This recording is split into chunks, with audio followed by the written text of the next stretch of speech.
Starts at 9:20 a.m. in Manning, welcoming everybody into the program. And of course, just the other day, our guest was announced as one of Clemson's latest members of the Hall of Fame. He is none other than legendary Clemson baseball coach Jack Leggett. And without further ado, we send it out to the guest line. Coach Leggett, welcome in. Thank you for taking some time out to be a part of the program. My pleasure, Lawton. It's good to talk to you, and good to talk to all the Clemson fans out there. Well, first off, congratulations on the announcement of being inducted into the Clemson Hall of Fame. I know that that's a true honor and something that's not surprising for anybody, but when it finally takes place and you get the news, what is that initial moment like for you? Well, it was very it was awesome, and I was very pleased, and certainly it gives me time at that point to reflect on all the people that helped get you there. You know, your coaches, the players that you had along the way, family. You know, it just was and the other players that I had at the other programs, you know, that helped get me here to Clemson at the University of Vermont, Western Carolina University, and so forth. So it's a reflection on all the players and the coaches and guys that I've been able to hang around with over the course of the time.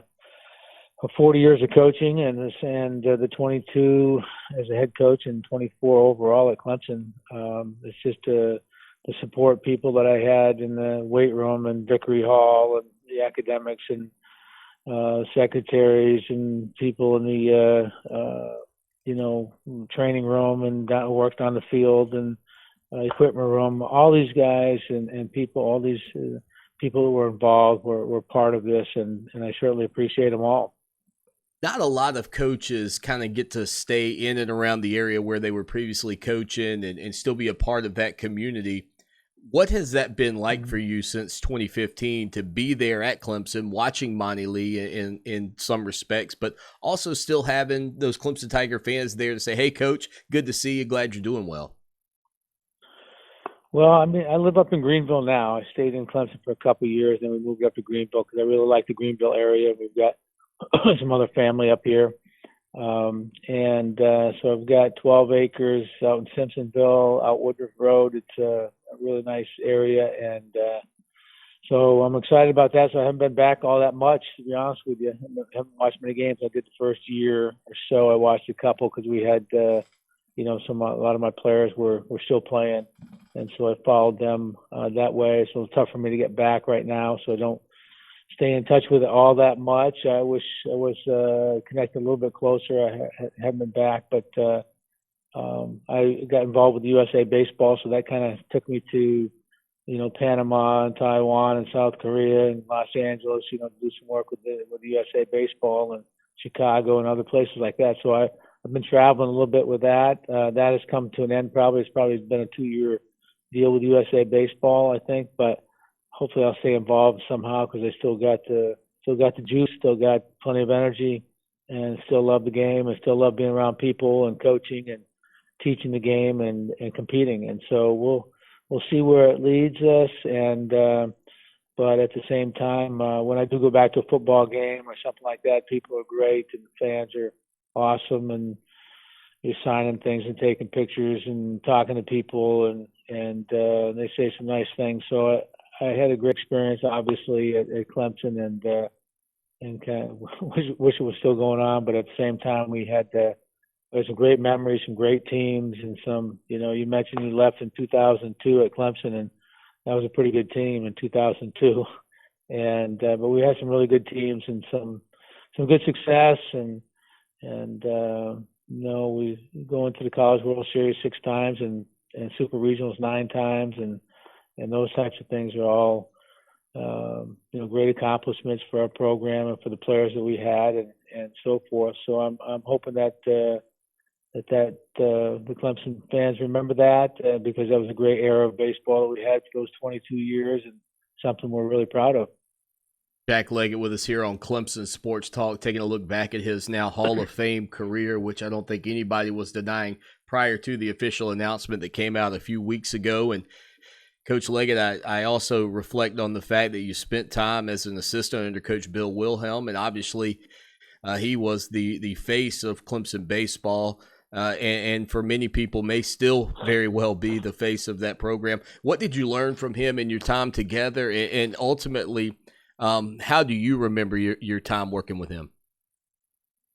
Well, he's someone I have to thank for giving me the opportunity at Clemson. I worked his camps when I was coaching at Western Carolina University. We would come down and play him, and we had a lot of mutual respect back and forth. And he asked me to come 2 or 3 different times to be an assistant coach, but I'd always been a head coach since I was 23 years old at the University of Vermont. I'd always been a head coach, so I didn't really want to go down and be an assistant until he called me one time and said, I think I'm only going to coach a couple more years, and I could see you being the head coach at Clemson if you do a good job and so forth, and you're the guy that I'd like to see that happen for. And so I came down in 91 and 92, and those were, actually 92 and 93.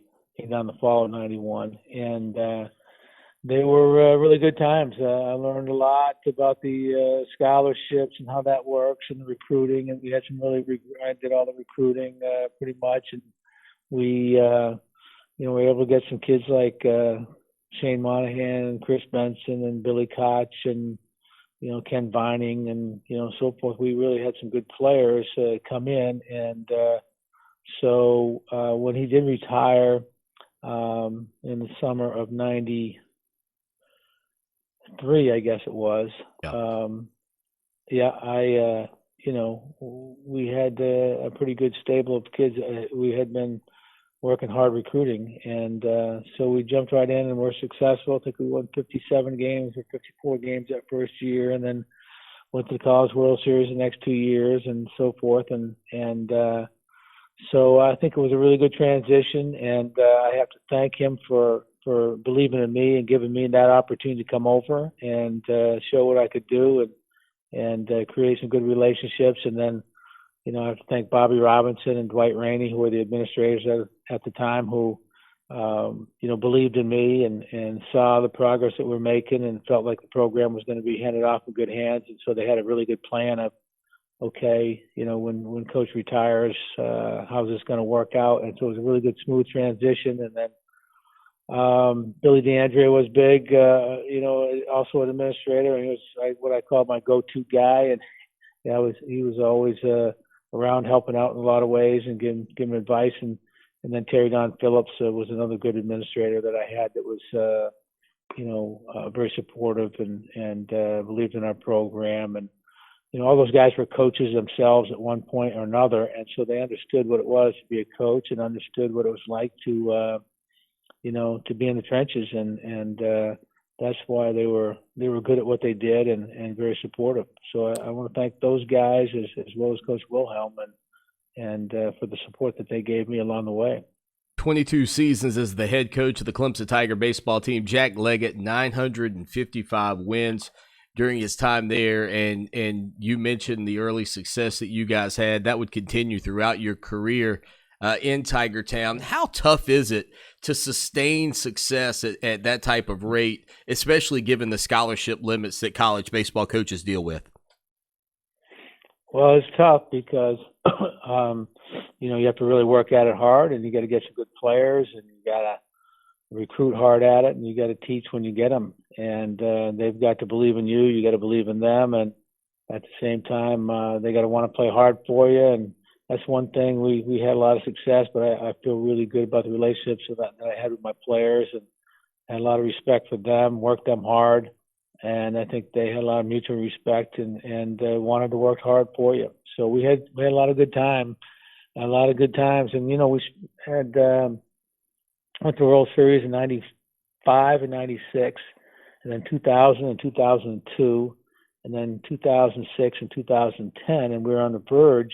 I felt in 2016, I thought that was a College World Series team because we had 2 other kids, with the kids we had coming back, plus we had 2 other kids that ended up going somewhere else, Florida State and Florida, that were going to be first-round type kids along with Seth Beer. And so I thought we had the right combination of kids coming in, so we could find our way back there for a few years in a row, and but didn't happen that way, which is unfortunate. But at the same time, I just really feel proud about how our kids acted on and off the field, how they did in the classroom, how well they performed on the field, and I've been on some group thread texts with my 2006 and 2010 teams, and I've seen highlights of the games and the super regionals and so forth and those types of things, and it's unbelievable. It's just, we had great moments, we had some great times, and I really there's special times for me in my mind, and they'll always be there. And the fans were great, and they followed us, and we had a great following, and we had enthusiasm, and I just remember running out to the third base coach's box. I'd love to keep doing that and wave my hat to the crowd, and I just enjoyed being out on the field. I enjoyed practice. I enjoyed being with the players. I enjoyed being with the fans. I enjoyed the competition, and enjoyed being out on the third base coach's box, and so those are all great memories for me, and something that'll never leave. His familiar number 7, Jack Leggett, joining the program here on Clemson Sports Talk today. And Coach, we talked with Seth Beer a week or two ago, and he said, man, I'm just heartbroken for those players, knowing what they put in, and then to have the season taken away from them just 14, 17 games into the year, whatever it ended up being. When you look at the circumstances that coaches across the country were dealing with, what could you even think about what that moment might have been like when they found out the baseball season and the College World Series were over? That's a really tough time. I was watching college baseball and following it. I have so many coaches and friends out there that are still coaching, and so I've been in contact with most all of them, and they've called or I've called them, one or the other, and it was tough, taken off the field or taken off the bus. They never got a chance to really finish out the season and play, and so I know it was tough on the players and tough on the coaches and all that kind of thing. I understand that. I can see how it would be a little bit different, and but I guess my message to them would be, you can just control what you can control, and that is, go back, work on your game, finish up the semester strong in school, and just reboot, and that's all you can do. Come back in the fall and be ready to go. And there's nothing that we all can do about this, except we can't control our attitude. We can control how we go about handling this, adversity. And if we do it in the right way, most challenges of adversity turn into something pretty good before it's all over. So I think that's the only thing that I'd be telling my players is, hey, take this time to get stronger, renew your love for the game and practice and all that kind of thing, and realize there's other things out there besides baseball too, because there's a big world out here, and it puts things in perspective a little bit. We all miss athletics, we miss sports, we miss watching it, we miss competing, we miss being out in the crowds, we miss all that kind of thing. But at the same time, there's a lot of things that sometimes we kind of take for granted, and maybe we don't think are really out there. But now we're realizing that there's some other things out there that are important to us. That should be more important to us. Sometimes we get so wrapped up in what we're doing that we forget there's another world out there. Now we're realizing there is another world out there. That's a great point. Jack Leggett hanging out with us for another few minutes here on Clemson Sports Talk. And Coach, again, congratulations on being inducted into the Clemson Hall of Fame. We've put together a series on my life in sports, and we know you were a heck of an athlete growing up.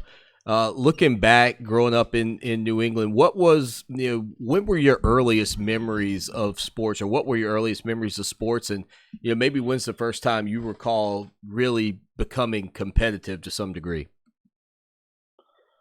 My father was a coach, and he ended up coaching 40 years in the high school, a little bit of high school, and then college realm. He coached a little bit of baseball. He coached a lot of football. Coached wrestling at one point. Coached swimming for 21 years at the University of Vermont. With track and field in Michigan. So he did wore a lot of hats. He had the keys to the gym. He had the keys to the batting cage. the keys to the basketball courts. He had the keys to the swimming pool. He had the keys to the trampoline. He had the keys to the indoor track. He had the key, So we had, and I had two brothers and a sister, and we were all fairly close in age. We were playing basketball every night, playing football, 2-on-1 basketball in the snow, shoveling it off up in New England.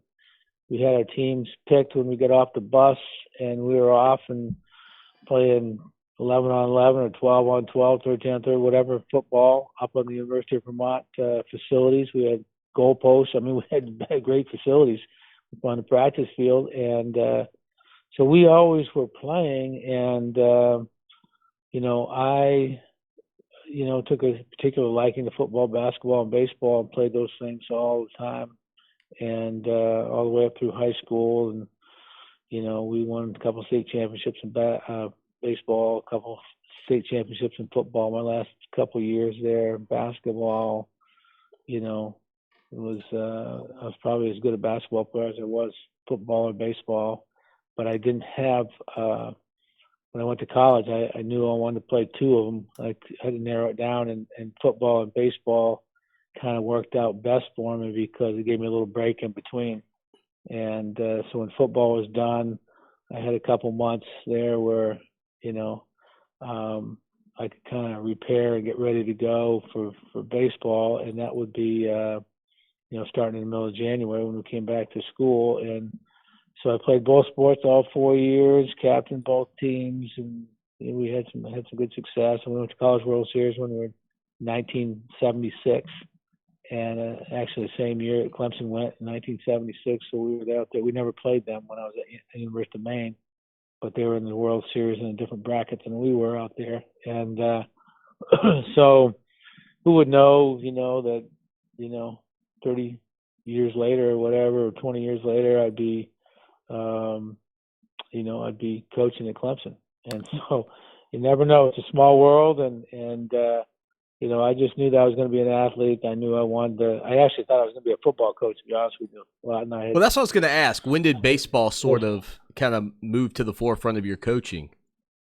I think that would be interesting to get into. I'll tell you what, Coach, we got about a minute or so until the break here, so I'm going to put you on hold, and we'll get back in it with the newly elected member of the Clemson Hall of Fame, Jack Leggett, former Clemson Tiger baseball coach, now spending his time in the upstate, enjoying his acreage there and having a good time, just being able to kick back and relax and travel over to Tiger Town when he wants to. But, when you look back at the runs that he had coming into the start of his career, off of the heels of a fantastic career by Coach Bill Wilhelm, there's no mistaking the fact that, Jack Leggett is well deserving of being in the Clemson Hall of Fame, and kudos to Clemson for making sure that happened for him. We look forward to seeing and learning a little bit more about how he kind of maneuvered into the baseball coaching side of things here on the show that shakes the Southland. Look, you can be a part of the program. Text us anytime, 803-450-0086, or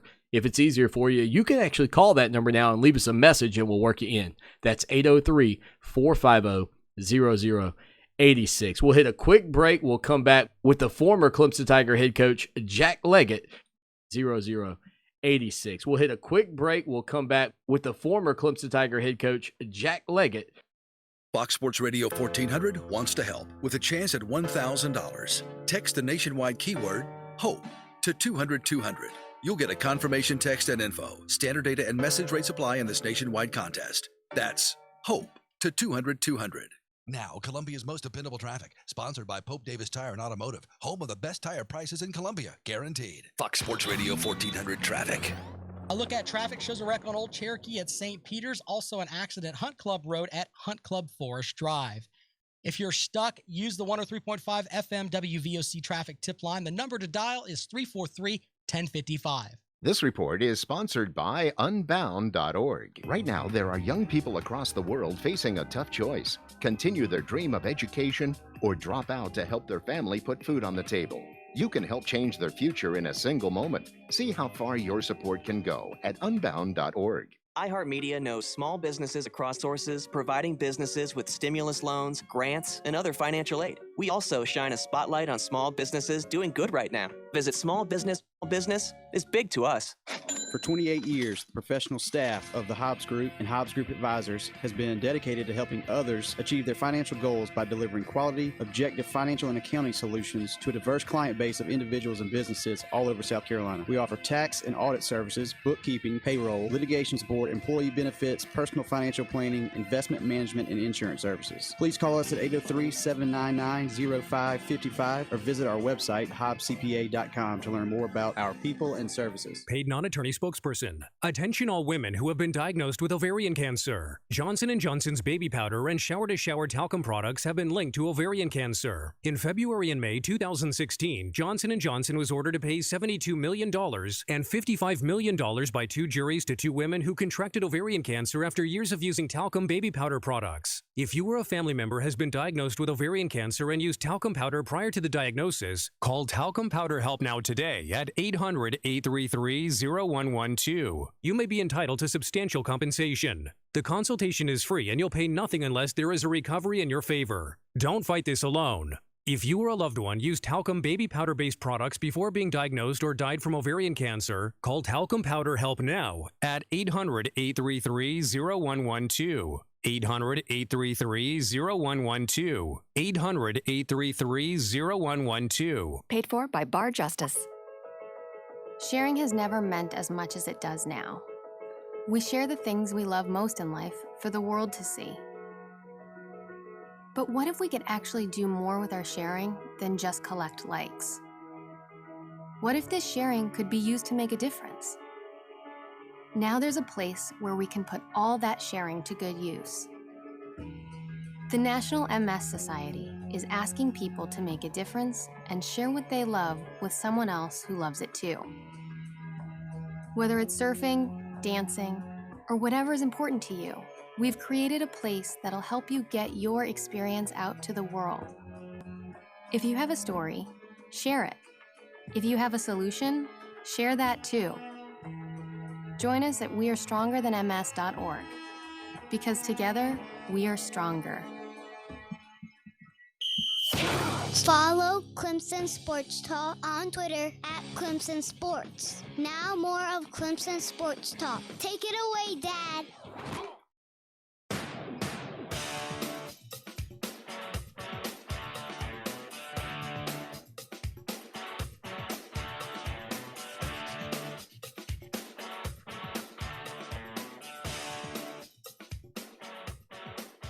It is the show that shakes the Southland, Clemson Sports Talk. Lawton Swan along for the ride with you. Coach Jack Leggett, now Hall of Famer at Clemson University, also on the hotline with us today. You can be a part of the program, 803-450-0086, 803-450-0086. And again, the legendary career being discussed here with Coach Leggett. And Coach, you were mentioning the fact that you initially thought that you might end up being a football coach and you played all these sports, but nonetheless you end up at the baseball diamond taking care of business pretty much year in and year out since you were very young.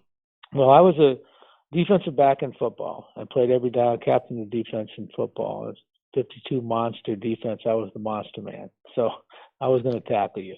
But I also did field goal kicking. So, we need a field goal. So I held the record of 52-yard. I still hold up at the University of Maine. And the guy tied it. One of the kickers tied it this year. But so I was not a kicker. I was a position player that kicked.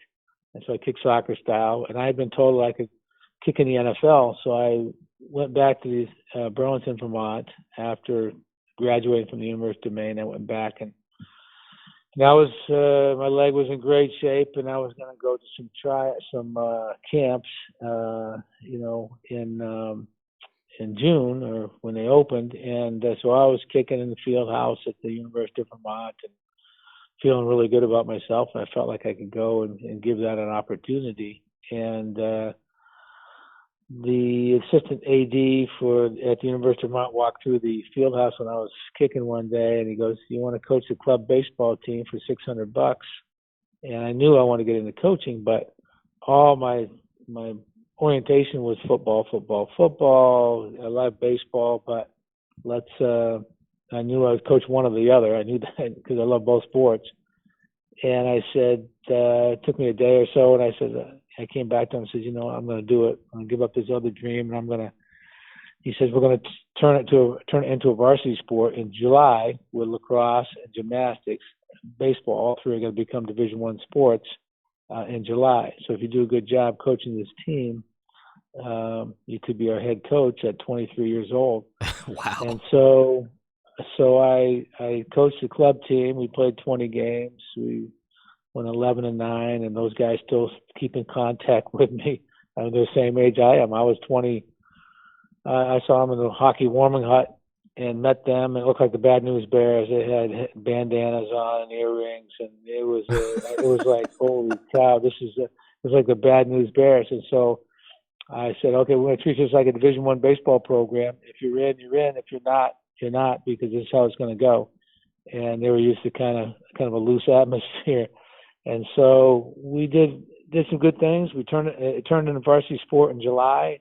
They named me the head coach. So at 23 years old, I was a Division I head baseball coach, the youngest in the country. And I'm not sure anybody will ever be 23 as a head coach in Division I baseball nowadays. But so I got started early. I coached there for 5 years, and then I applied for the job at Western Carolina University and University of Florida and the University of Tampa. 3 jobs came open, and I was in the mix in the other 2. I was at 27 years old at the time, but I got the job at Western Carolina University, and it's a great story. But so my first years that I made, I wasn't doing it for money. Obviously, I could have made $600. The next year, I was the head coach. I made $4,900. Then they bumped me up to $9,000. Next year, 10-2, 10-8, 11-6, 12-2, 12-8. And then I went to Western Carolina University, and they wanted to hire me. I went down to the interview, and I came back to Vermont, and the AD called me. Bob Waters called me up, and he goes, Jack, we want to hire you as our coach. We're going to give you $20,000. I said, I'll come for 22. He said, you got it. I go, dang, I should have asked for 25. So my first negotiating ploy, I was bad. So I went south, and, I was hearing a whole different language. I was, ain't, black-eyed peas, pinto beans, I was hominy and grits. I mean, I was in a whole different realm than what I was used to. Right. And so I'm fixing. One of the kids came in my office when I was at Western Carolina. He goes, Coach, nice to meet you. First few days I was there. And he goes, I'm fixing to go lift weights over yonder. So I heard fixing over yonder in the same thing. I'm going, what? Where am I? And so anyway, I had a great time at Western Carolina. I was there 9 years. We won 5 championships in a row, 85, 6, 7, 8, 9. And we're in the championship game 8 out of the 9 years, and had some really great players and coaches and people around me and great support. And then coming to Clemson, it was, an area that I always loved when I was working the camps and coming down to play them, and had a good relationship with Coach Wilhelm. So that's how it all started. And it's quite a story, but it's one of those things where, if a little different path, I might have been in college football. Yeah, that's unbelievable, Coach. I'll be honest. And I really want to talk about that too. Starting so young, it kind of reminds me of something from when I was a kid. So we're going to put the coach back on hold. 803-450-0086. 803-450-0086. It is Clemson Sports Talk, your website, clemsonsportstalk.com. You can head over there for all the latest news, notes, and information. And we're breaking out the archives as well. A great feature on James Davis for our premium subscribers. Get in now for just 18 cents a day. That's $63.17 for an entire year of coverage. That's $63.17. So we got to hit a quick break here. Coming up on the program, some more with head coach Jack Leggett, your former Clemson Tiger head coach, who did a tremendous job during his 22 years as a head coach, 25 years, a quarter of a century there in Tiger Town as a part of that staff, and, of course, learning under the legendary Bill Wilhelm. So we got a break coming up. We'll get back with Coach Leggett. I got to dive in with him a little bit further. And coming up in the program in hour number 2, we've got a laundry list of things to dive into, including licensing rights for player names, etc. All of that on the docket here today. Follow the show on Twitter at Clemson Sports. And, of course, many of you listening to the program not only in the Midlands on Fox Sports Radio 1400, also on Sports Radio 100.1 The Fan in Florence over in the PD, and on 920 AM down in Manning. It's great to have you along for the ride. Those of you checking out the podcast, thank you. And if you don't subscribe yet, make sure you do subscribe to the podcast and hang out with us and be a part of the program over on Facebook. It's a lot of fun, and we've got the show streaming everywhere now through a little program called Restream. So it's on YouTube, Facebook, and somewhere else I'm forgetting. YouTube, Facebook, and Twitter. We hit a quick break. We come back with more. Coach Jack Leggett, stay with us. Jack Leggett, stay with us. You need the best directions to get where you want to be. Will arrive at your retirement in 8 The years. same is true for your retirement. You need a voice to guide you along the way. Join Pat Struby for Save Your Retirement with Pat Struby. Pat's 18 years of experience can help make your retirement journey feel like a drive down easy street. Arriving at your retirement. Saturdays, 6 a.m. on Fox Sports Radio, and Saturdays at noon and Sundays at 9 on 560 WVOC for Save Your Retirement with Pat Struby. We can all help stop the spread of germs and prevent the spread of respiratory viruses like COVID-19 and the flu. Wash your hands for at least 20 seconds. Avoid touching your face with unwashed hands. Avoid skin-to-skin contact with other people. Stay home and away from others while you're sick. Cover your mouth and nose when coughing or sneezing. And finally, clean frequently touched objects and surfaces. For more information, visit scdhec.gov/COVID-19. If you're a customer of Clark's Lawn and Landscaping or Pest Control, just know because of COVID-19, they're taking every precaution possible to protect you and them. Now is the perfect time, since we're spending so much time at home, to make sure your lawn is green and healthy without any weeds. Don't let weeds be a pain in your grass. Oh, and they know exactly what kind of fertilizers and pre-emergents to use, so you can use your lawn for fun this spring and summer. Call Clark's at 781-4991. Online, clarksturfpro.com. Tonight will be stormy, but things will wind down by about mid-morning tomorrow. And tomorrow afternoon, highs will top out in the mid-70s. For Channel 25, ABC Columbia, I'm Chief Meteorologist John Farley. This report is sponsored by Compassion International. It's easier to change the world than you think. Sponsor a child in extreme poverty with Compassion International, and you will change the world for that child. Just text the word child to 83393 to sponsor right now. Take an ordinary putty knife and scrape off the old wax ring. Place the new wax ring over the flange, then line up the bolts with the bowl and gently set in place, making sure a proper seal is created with the flange and drain. Next. Dad? Yeah, sweetie. Is that an old plumbing manual? Oh, yeah, honey. We really need to get some new books. Right, do you want me to stop? Nah, I kinda wanna know how it ends. Okay. Tighten the bolts, line up the flushing valve to the opening in the top of the bowl, and secure the tank with a screwdriver and crescent wrench. The smallest moments can have the biggest impact on a child's life. Take time to be a dad today. Call 877-4DAD-411 or visit fatherhood.gov. Brought to you by the U.S. Department of Health and Human Services and the Ad Council.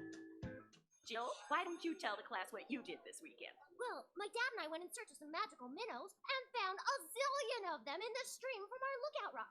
Then my sister and I escaped from an evil slug king and went back to my super twig fort for safety. Then we told stories till it got dark, and the Big Dipper led us all the way home. Wow. Where were you, Jill? We went to the forest. It's not that far away. Ask your parents to take you and your friends to the forest this week. It's closer than you think. Check out discovertheforest.org. Brought to you by the U.S. Forest Service and the Ad Council. For victims of drunk and drug driving, our grief is unique, but you are not alone. MAD is here to help. Call our 24-hour victim helpline at 877-MAD-HELP or visit mad.org. That's MADD.org. We're on your team through good times and the tough moments. And we'll all be cheering when we can get back to the games. We are Fox Sports Radio 1400.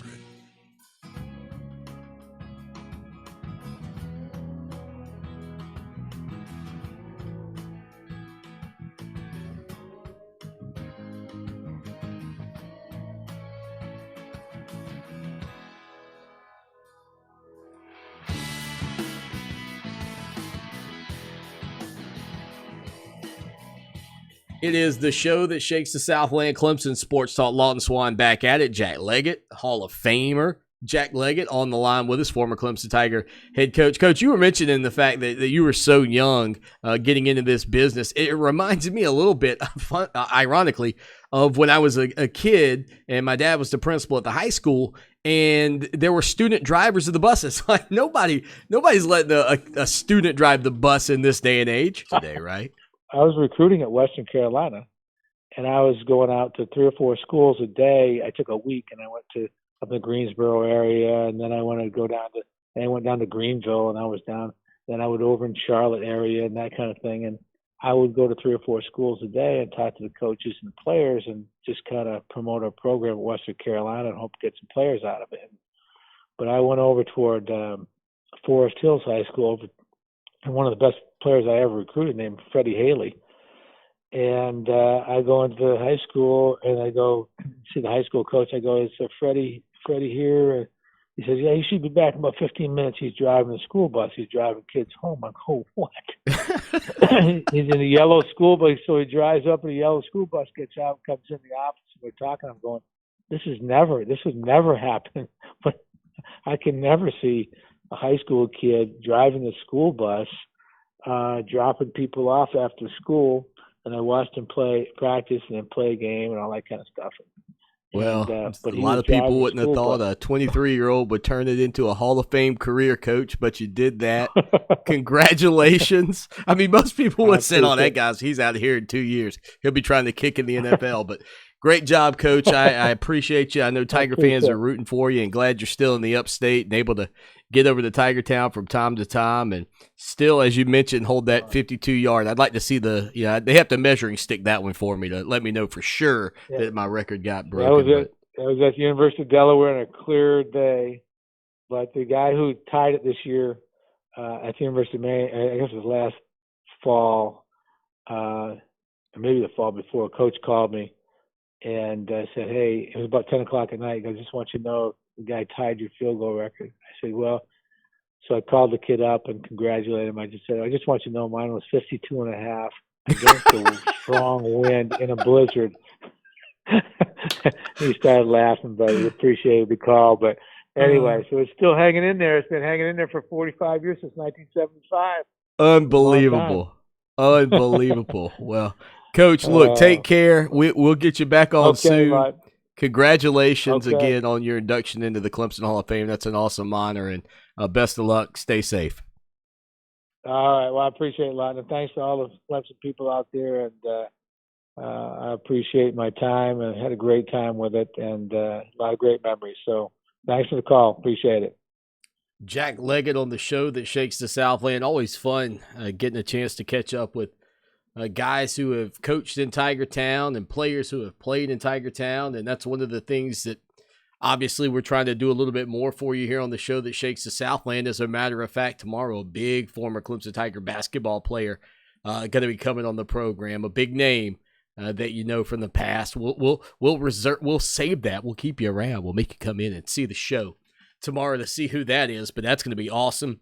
And just continuing to dig on so many different topics. And I'll tell you what, Coach Leggett, outside of starting at 23, which is nonetheless incredibly impressive, I think you have to also shout out the fact that I can't remember the numbers he said. I should have written them down, but he's like, my first year I made $600. The next year they were like, we'll pay you $2,200. Then it was $8,700, and then the next thing you know, it's 12. He's working his way up. He knows all the records. Hell, we were 57 in this, we were 53 in that. It was so much fun hearing those moments. But he's right. Like, high school kids used to drive the bus. My sister drove the bus. Can you imagine today the high school kids that you know rolling around in the bus, scooping up the elementary school kids to drop them off? Come on, man. Nobody's, you know what? I'll tell you what. People can argue back and forth about all kind of stuff. They're not arguing about that. Nobody's going, you know what a great idea would be? A great use for those high school seniors and juniors is to put them in front of, put them behind the wheel of a school bus. and let them run some routes to make a little extra cash. Said no one. And I guess it's weird. I'm going to say this, and I don't have any empirical evidence. I didn't, consult any psychological doctors or whatever, whoever you would consult on this. Were kids just more mature in the 1980s, or were parents, or was it the other way, that parents were just a little bit of, hands-off approach on all that action? I'm banking on it was the hands-off approach. More so than, hey, no offense to anybody, any former school bus drivers either. You could text the program 803-450-0086. You want to recap or react to Jack Leggett, you can do that. You can also be a part of the program if you head over to ClemsonSportsTalk.com. We'd love to have you give us a call as well on the phone line, 803-450-0086. We've converted that into sort of a, not necessarily a whiner line, so to speak. It's a place where you can call and drop off your thoughts and be a part of the program. So one of the, fun new aspects of it is you leave a message and I get to choose if it's good enough to go on the air. Like in the old days, you'd call, I'd answer, you'd just get to talk. And if I thought you were getting out of control, I had to cut you off. Sorry, but we got to hit a break, No, now I can just listen to it and go, nah. I might make some enemies, but the show will go on. Again, on Twitter at Clemson Sports, and appreciate Jack Leggett for coming on board with us. And he's on Twitter at, I believe it, let me check real quick, at 7 Jack Leggett. So you can go follow Coach Leggett over there on Twitter as well. Restrepo or something said legend. You're right. You're all over it. He is a legend, and he'd still love to be coaching. He's only 66, but he's in the upstate. He's doing what he, getting a chance to live his life with a lot less stress, that's for sure, and be around family members, and also get over to Clemson when he can. So great catching up with Jack Leggett. It is the show that shakes the Southland, Clemson Sports Talk. Head over to our website during the break. Check it out, ClemsonSportsTalk.com. Listen, read, post. We hit a break. We come back with more right after this. It's the key to better living. Essex Home. Need to move now? Relocating? While you're at home, you can shop for a new home. Design your house with a mouse at EssexHomes.net. Tour homes online. Schedule a virtual appointment. Need a private one-on-one visit? You can chat with a specialist today. Stay safe and keep others safe by calling or clicking today. It's the key to better living. EssexHomes.net. Listen to Kelvin. What he's about to say could change your life. I'm 6'2", and I was about 290. And I lost weight fast. I trimmed down. Now I'm about 235. I'm probably at about 9, maybe 10% body fat. That's great. I lost probably at least 60 pounds in probably 3.5, 4 months. Color of my hair is coming back. Skin looks better.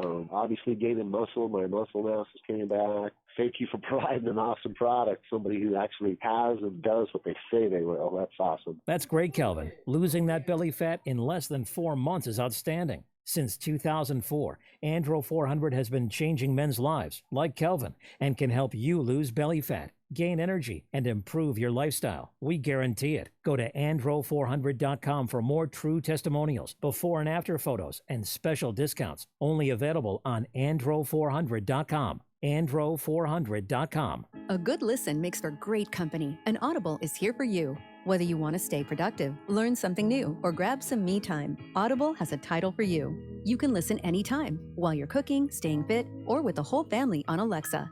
From new releases in every genre to motivation, business, languages, and guided wellness and sleep. You set your goals and let Audible help you reach them. Discover why millions of people are listening to Audible every month and find out how to get your first audiobook free at audible.com. I'm Bob Roth, host of the new podcast, Stay Calm. Meditation changed my life in college, and I've spent the last 50 years teaching people about the benefits of meditation, from celebrity clients to students in inner city schools. and now I'm sharing a lot of what I know straight to your ears in my new podcast. Join me every Monday through Friday morning. All you need is a few minutes and an open mind. iHeart Radio is #1 for podcasts. Find Stay Calm on the iHeart Radio app or wherever you get your podcasts. The Red Cross responds to nearly 66,000 disasters every year, most of them house fires. Red Cross President and CEO Gail McGovern says you need to develop an evacuation plan and practice it, especially with your children. It takes just 2 minutes for a home to be engulfed in flames. Practice those drills. We all think our kids know what to do. They don't. We need to teach them. We have started a large campaign where we're going into vulnerable communities and helping install smoke alarms. Already 92 lives were saved, and 4 of those lives were saved by a 5-year-old girl who remembered what we taught them during these fire drills, and she got her family out. We also have a slew of free apps that people can download onto their smartphones. It's what to do in every kind of disaster you can imagine, how to prepare and how to recover. To help support all the Red Cross does and to make a financial donation, go to redcross.org. That's redcross.org. Unit 121 responding to possible carbon monoxide poisoning. Carbon monoxide is an odorless, colorless, tasteless gas that kills more than 500 Americans every year. Never use generators, grills, camp stoves, or other gasoline or charcoal burning devices inside your home, basement, or garage, or near a window. If it's cold, stay with friends or family or in a shelter. To learn more, call 1-800-CDC-INFO. Fox Sports Radio 1400. Online at foxsportsradio1400.com. On your phone with the iHeart Radio app and on hundreds of devices like Alexa, Google Home, Xbox, and Sonos. An iHeart Radio station.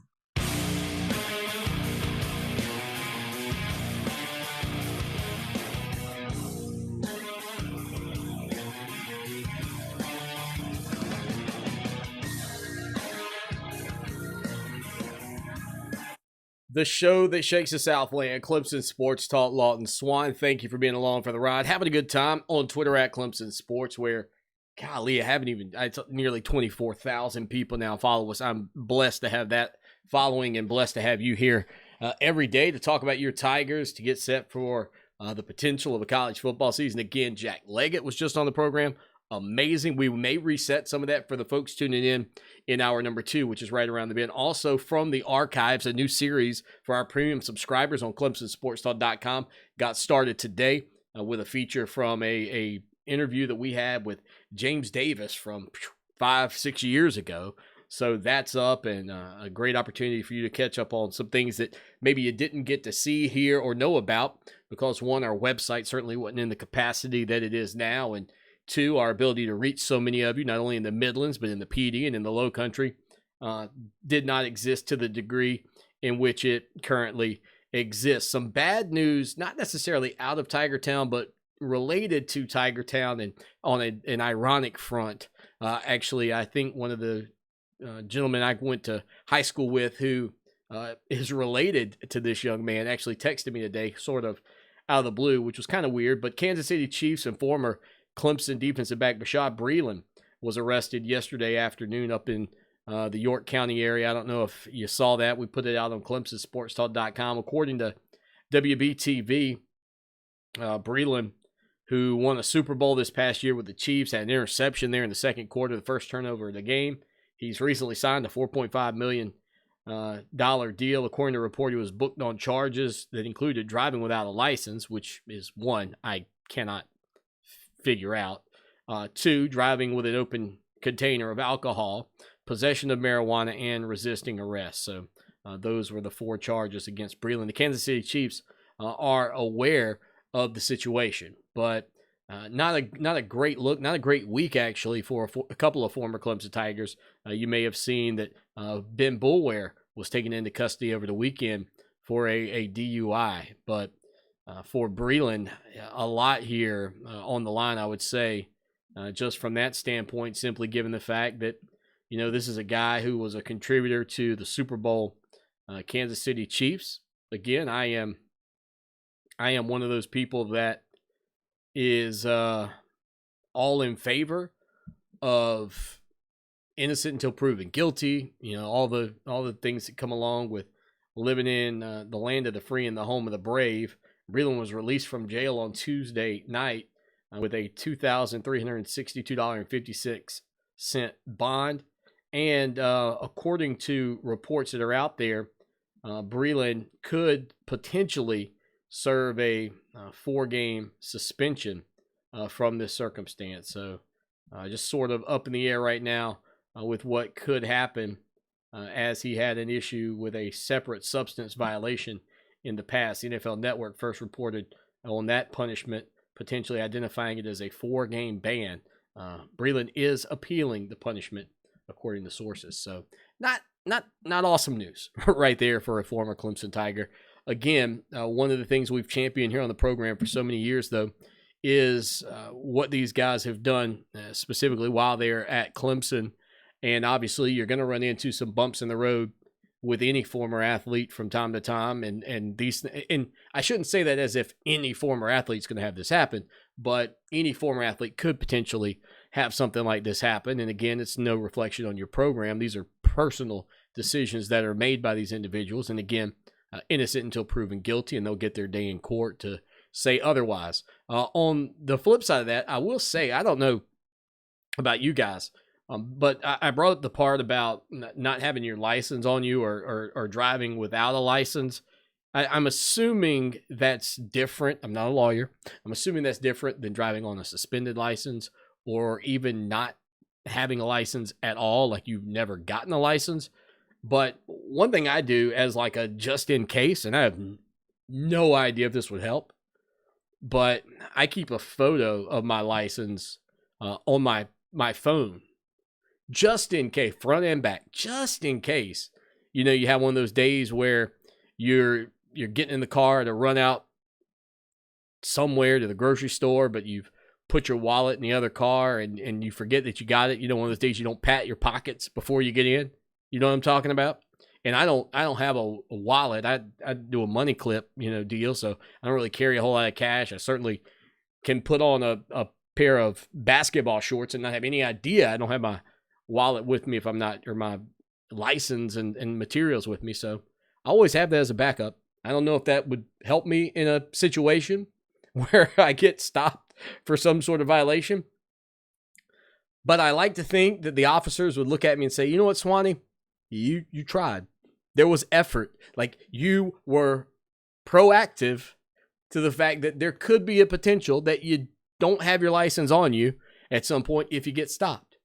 And if you use something like Google Photos, dude, I've just got that thing archived. Search for a picture of me and scroll. You'll find it, probably 2 or 3 copies where I've just taken a picture of my license. Not recommending it. Don't have a clue if it works. But you know what? If you carry a bag of medicine in your vehicle in case you get a headache or a stomach bug or whatever, just in case, it probably wouldn't hurt to have your photo of your license front and back on your camera phone, just in case. I mean, maybe you could say, Swanee, that's dangerous because somebody take your phone, they got your ID. Gotta have your face lock on your phone. You gotta do all that too. You gotta take precautions there. But if I got my phone, I'm good. Just a suggestion from your old Uncle Swanee, trying to help you out. Of course, Breland played his high school football down in the Low Country, right in my backyard at Allendale Fairfax High School, home of, and it's gotten a couple of mentions here on the show this week, former Clemson Tiger running back Raymond Priester. So again, some tough news there for Bashaud Breland, and maybe even more specifically now, the Kansas City Chiefs, who have a good chunk of change invested in him at the next level. 803-450-0086, 803-450-0086. Like I said, we may reset just a little bit of that opening segment, not the whole interview with Coach Leggett. Golly, he was fantastic, but we may reset some of the first segment for you on the flip side in hour number 2 for those of you just jumping into the car here at 5 o'clock in the Midlands and at 7 o'clock over in the PD. Stay with us here on the show that shakes the Southland. Off with Lawton Swan on Columbia's home for sports, Fox Sports Radio 1400. Now, Columbia's most dependable traffic, sponsored by Pope Davis Tire and Automotive, home of the best tire prices in Columbia, guaranteed. Fox Sports Radio 1400 traffic. Traffic tie-ups include Highway 6 at Farming Creek Road, also Inway Drive at Seton Hall Drive. The 103.5 FM WVOC traffic tip line is open at 343-1055. This report is brought to you by Stand Up to Cancer. I'm Tony Goldwyn. 20 years ago, when my mom had lung cancer, she didn't have many choices. But today, you do. If you've been diagnosed with lung cancer, please visit standuptocancer.org/lungcancer to learn more. iHeartMedia knows small businesses across the country are facing new challenges during the COVID-19 pandemic. So to help, we've put together the iHeartRadio Small Business Crisis Resource, which has critical information, including links to federal and state resources providing businesses with stimulus loans, grants, and other financial aid. We also shine a spotlight on small businesses doing good right now. Visit smallbusinesscrisisresource.com to learn more. That's smallbusinesscrisisresource.com, because your small business is big to us. Hey Tiger fans, Don Munson here, voice of the Clemson Tigers, and I want you to know there is no better way to support your Tigers than by being a member of IPTAY. Membership starts at only $60 and provides critical support for our student athletes to be champions in the classroom and in athletic competition. Be a game changer and visit ClemsonTigers.com/IPTAY or call 1-800-CLEMSON to join IPTAY today. Adopt US Kids presents Multiple Choice Parenting. Your daughter just got invited to the prom. Do you A, meet her date? I need to see your past date report cards, your driver's license, a list of references, and this hair sample. B, help her pick out a dress?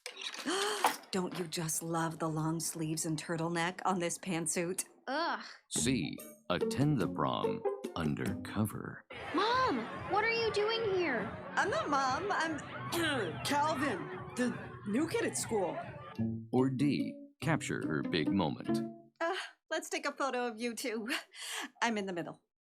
When it comes to parenting, there are no perfect answers. But that's okay, because you don't have to be perfect to be a perfect parent. Teens in foster care will love you just the same. For more information on how you can adopt, visit adoptuskids.org. A public service announcement from the U.S. Department of Health and Human Services, Adopt U.S. Kids, and the Ad Council. Adopt US Kids presents Multiple Choice Parenting. You're bringing your daughter to her favorite pop star's concert. Do you A, wear earplugs? Isn't this fun, Dad? I'll have a soft pretzel. B, remember the moment with matching concert t-shirts? That's gonna be $180. Or we can just take a photo. C, show her how you used to do concerts. We're going crowd surfing. I can't. He's too heavy. Oh my God. Ah. Or D, just roll with it. Justin! OMG! He just looked. I love you, Justin! I love you! When it comes to parenting, there are no perfect answers. But that's okay, because you don't have to be perfect to be a perfect parent. Teens in foster care will love you just the same. For more information on how you can adopt, visit adoptuskids.org. A public service announcement from the U.S. Department of Health and Human Services, Adopt U.S. Kids, and the Ad Council. Adopt US Kids presents Multiple Choice Parenting. You're bringing your daughter to a pop concert. Do you A, wear earplugs? My pleasure. I'll have a soft pretzel. Or B, just roll with it. Justin! OMG! I love you, Justin! I love you! You don't have to be perfect to be a perfect parent. Teens in foster care will love you just the same. For more information on adoption, visit adoptuskids.org. A message from the U.S. Department of Health and Human Services, Adopt U.S. Kids, and the Ad Council. Fox Sports Radio 1400, WCOS Columbia, an iHeart radio station.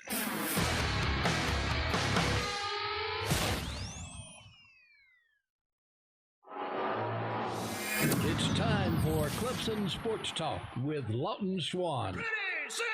Just call me Swanee. Tiger style. Tiger style.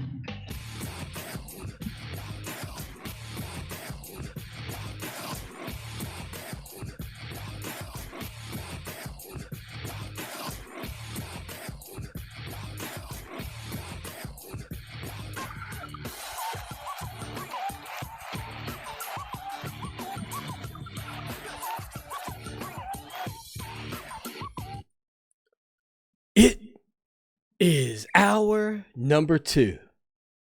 That's drop time right here on the show that shakes the Southland. Lawton Swan hanging out with you. Of course, Jack Leggett was a part of the program in hour number 1. And in our new setup, one of the great things about it is we're able to capture the audio and get it rocking and rolling. And ready to go for some of you coming in hour number 2. Now, we're not going to play all of this, obviously, because it was a rather extensive interview with Coach Jack Leggett, but we will play some of it for those of you just getting in the car. Maybe you're just getting off work and you're just getting a chance to tune in. So we'll play just a little bit of our interview with Jack Leggett. Of course, he was inducted into or at least put into the Clemson Hall of Fame. I don't know when the induction ceremonies and all that stuff will go down, especially now with what we're dealing with the COVID-19 situation in the United States of America. But it was really good to get a chance to talk to him. I don't think I've talked to him since he finished his career there in Tiger Town back prior to, I guess, the 2015 season. But here's some of that conversation with Coach Jack Leggett. We'll give you about 5-7 minutes, somewhere in there. It's a good time to cut it off, after a question. But here's what Jack Leggett had to say earlier on the show that shakes the Southland. My pleasure, Lawton. It's good to talk to you, and good to talk to all the Clemson fans out there. Well, first off, congratulations on the announcement of being inducted into the Clemson Hall of Fame. I know that that's a true honor and something that's not surprising for anybody, but when it finally takes place and you get the news, what is that initial moment like for you?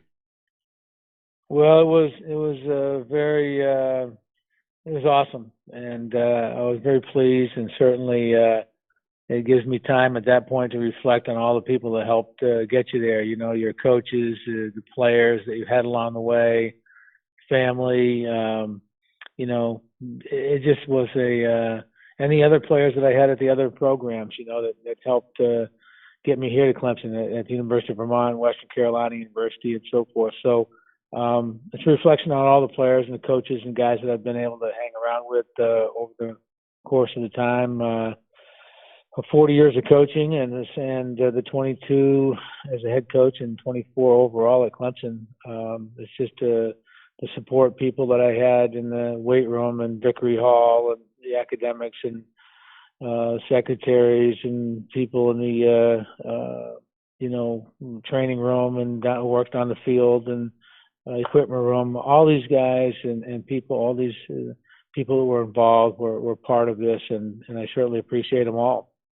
Not a lot of coaches kind of get to stay in and around the area where they were previously coaching and still be a part of that community. What has that been like for you since 2015 to be there at Clemson, watching Monty Lee in some respects, but also still having those Clemson Tiger fans there to say, hey, Coach, good to see you. Glad you're doing well. Well, I live up in Greenville now. I stayed in Clemson for a couple of years, then we moved up to Greenville because I really like the Greenville area. We've got some other family up here. So I've got 12 acres out in Simpsonville, out Woodruff Road. It's a really nice area. And so I'm excited about that. So I haven't been back all that much, to be honest with you. I haven't watched many games. I did the first year or so. I watched a couple because we had, a lot of my players were still playing. And so I followed them that way. So it's tough for me to get back right now. So I don't stay in touch with it all that much. I wish I was connected a little bit closer. I haven't been back, but I got involved with USA Baseball, so that kind of took me to, Panama and Taiwan and South Korea and Los Angeles, to do some work with USA Baseball and Chicago and other places like that. So I've been traveling a little bit with that. That has come to an end. It's probably been a 2-year deal with USA Baseball, I think, but hopefully I'll stay involved somehow because I still got the juice, still got plenty of energy, and still love the game and still love being around people and coaching and teaching the game and competing. And so we'll see where it leads us. And but at the same time, when I do go back to a football game or something like that, people are great and the fans are awesome, and you're signing things and taking pictures and talking to people and they say some nice things. So I had a great experience, obviously, at Clemson, and kind of wish it was still going on. But at the same time, we had some great memories, some great teams, and some. You mentioned you left in 2002 at Clemson, and that was a pretty good team in 2002. And but we had some really good teams and some good success, and we go into the College World Series 6 times and Super Regionals 9 times, and those types of things are all great accomplishments for our program and for the players that we had and so forth. So I'm hoping that the Clemson fans remember that because that was a great era of baseball that we had for those 22 years and something we're really proud of. Jack Leggett with us here on Clemson Sports Talk, taking a look back at his now Hall of Fame career, which I don't think anybody was denying prior to the official announcement that came out a few weeks ago. And Coach Leggett, I also reflect on the fact that you spent time as an assistant under Coach Bill Wilhelm, and obviously he was the face of Clemson baseball, and for many people may still very well be the face of that program. What did you learn from him in your time together, and ultimately, how do you remember your time working with him? Well, he's someone I have to thank for giving me the opportunity at Clemson. I worked his camps when I was coaching at Western Carolina University. We would come down and play him, and we had a lot of mutual respect back and forth, and he asked me to come 2 or 3 different times to be an assistant coach, but I'd always been a head coach since I was 23 years old at the University of Vermont. I'd always been a head coach, so I didn't really want to go down and be an assistant until he called me one time and said, I think I'm only going to coach a couple more years, and I could see you being the head coach at Clemson if you do a good job and so forth, and you're the guy that I'd like to see that happen for. And so I came down in 91 and 92, and those were, actually 92 and 93. Came down the fall of 91, and they were really good times. I learned a lot about the scholarships and how that works and the recruiting, and we had some I did all the recruiting pretty much, and we were able to get some kids like Shane Monahan and Chris Benson and Billy Koch and Ken Vining and so forth. We really had some good players come in, and so when he did retire in the summer of 93, I guess it was. We had a pretty good stable of kids. We had been working hard recruiting, and so we jumped right in and were successful. I think we won 57 games or 54 games that first year, and then went to the College World Series the next 2 years and so forth. And so I think it was a really good transition, and I have to thank him for believing in me and giving me that opportunity to come over and show what I could do and create some good relationships. And then, I have to thank Bobby Robinson and Dwight Rainey, who were the administrators at the time, who, believed in me and saw the progress that we're making and felt like the program was going to be handed off in good hands. And so they had a really good plan of, okay, when Coach retires, how's this going to work out? And so it was a really good, smooth transition. And then Billy DeAndrea was big, also an administrator, and he was what I call my go-to guy. And he was always around helping out in a lot of ways and giving advice. And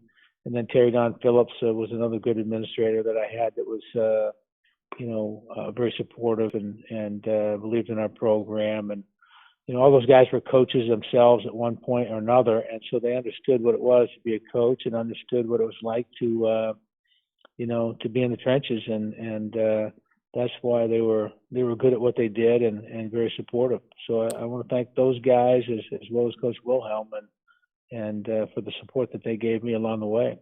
22 seasons as the head coach of the Clemson Tiger baseball team. Jack Leggett, 955 wins during his time there, and you mentioned the early success that you guys had. That would continue throughout your career in Tiger Town. How tough is it to sustain success at that type of rate, especially given the scholarship limits that college baseball coaches deal with?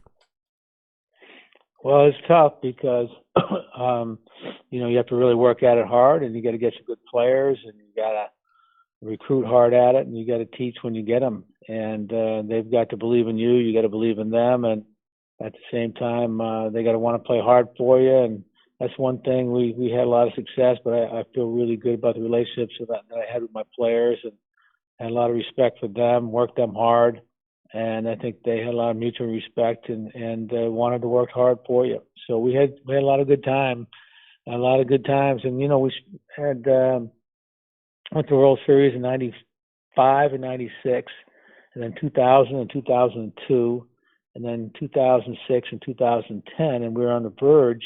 I felt in 2016, I thought that was a College World Series team because we had two other kids, with the kids we had coming back, plus we had two other kids that ended up going somewhere else, Florida State and Florida, that were going to be first-round type kids, along with Seth Beer, and so I thought we had the right combination of kids coming in, so we could find our way back there for a few years in a row. And but didn't happen that way, which is unfortunate. But at the same time, I just really feel proud about how our kids acted on and off the field, how they did in the classroom, how well they performed on the field. And I've been on some group thread texts with my 2006 and 2010 teams, and I've seen highlights of the games and the super regionals and so forth and those types of things, and it's unbelievable. It's just, we had great moments, we had some great times, and I really there's special times for me in my mind, and they'll always be there. And the fans were great, and they followed us, and we had a great following, and we had enthusiasm, and I just remember running out to the third base coach's box. I'd love to keep doing that and wave my hat to the crowd, and I just enjoyed being out on the field. I enjoyed practice. I enjoyed being with the players. I enjoyed being with the fans. I enjoyed the competition, and enjoyed being out on the third base coach's box, and so those are all great memories for me, and something that'll never leave. His familiar number 7, Jack Leggett, joining the program here on Clemson Sports Talk today. And Coach, we talked with Seth Beer a week or two ago, and he said, man, I'm just heartbroken for those players, knowing what they put in, and then to have the season taken away from them just 14, 17 games into the year, whatever it ended up being. When you look at the circumstances that coaches across the country were dealing with, what could you even think about what that moment might have been like when they found out the baseball season and the College World Series were over? That's a really tough time. I was watching college baseball and following it. I have so many coaches and friends out there that are still coaching, and so I've been in contact with most all of them, and they've called or I've called them, one or the other, and it was tough. Taken off the field or taken off the bus. They never got a chance to really finish out the season and play, and so I know it was tough on the players and tough on the coaches and all that kind of thing. I understand that. I can see how it would be a little bit different, and but I guess my message to them would be, you can just control what you can control, and that is go back, work on your game, finish up the semester strong in school, and just reboot. And it's all you can do. Come back in the fall and be ready to go. And there's nothing that we all can do about this, except we can't control our attitude. We can control how we go about handling this, adversity. And if we do it in the right way, most challenges of adversity turn into something pretty good before it's all over. So I think that's the only thing that I'd be telling my players is, hey, take this time to get stronger, renew your love for the game and practice and all that kind of thing, and realize there's other things out there besides baseball too, because there's a big world out here, and it puts things in perspective a little bit. We all miss athletics, we miss sports, we miss watching it, we miss competing, we miss being out in the crowds, we miss all that kind of thing. But at the same time, there's a lot of things that sometimes we kind of take for granted, and maybe we don't think are really out there. But now we're realizing that there's some other things out there that are important to us. They should be more important to us. Sometimes we get so wrapped up in what we're doing that we forget there's another world out there. Now we're realizing there is another world out there. There you go. Some of our interview with Jack Leggett from earlier in the program. Really great to catch up with him, the former Clemson Tiger skipper, the head baseball coach. And, you look at his legacy at Clemson dating back to 1994 when he took over from Bill Wilhelm. And, you're talking about a guy who out of the gate, as he mentioned, they go 57-18. I mean, they're stacked. 20-4 in the league. They win the conference.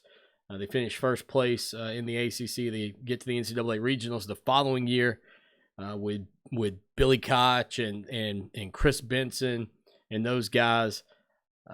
54-14, 20-4 again in the Atlantic Coast Conference. First place College World Series. They followed up in '96 with a College World Series trip.